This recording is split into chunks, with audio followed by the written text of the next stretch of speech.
Hello everyone, আমি পল্লবী। তো চায়ের সাথে আজকের দিনটা শুরু করলাম। আর এখানে হাসি ব্রেকফাস্ট করছে পিনাট বাটার আর ব্রেড। আর এখন ওর স্কুল ছুটি পড়ে গেছে, গরমের কারণে সরকারের থেকে ছুটি দিয়েছে। আর আমি এখানে বেডটা ক্লিন করে দিচ্ছি। দেন এখান থেকে যাব আমি রান্না বান্না করতে। আর সোনু এখানে ব্রেকফাস্ট করছে বসে। আর এখানে করছি আলু ভাজা আর উচ্ছে ভাজা, টক ডাল আর আমের টক। আর আগের দিনে ছিল ঝিঙে আলু পোস্ত।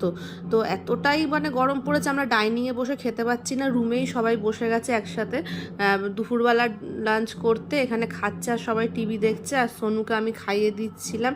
দেন হাসি এখানে স্নান করে পুজো দিতে শুরু করেছে। আর বিকেলে গেছিলাম একটু বাজারে, 2 রকমের মাছ নিয়ে এসেছি, কাতলা মাছ আর এটা নামটা ভুলে গেছি মাছটার। আর রাত্রে একটু করব মাছের মাথা দিয়ে ডাল। তো আজকের দিনটা এইভাবেই কেটে গেল। আর বিশেষ কিছু খেতেও ইচ্ছা করছে না গরমে, ওই জন্য নর্মালি একদম রান্না করছি। ভিডিওটা ভালো লাগলে লাইক করে দিও। দেখাবেন নেক্সট ভিডিও।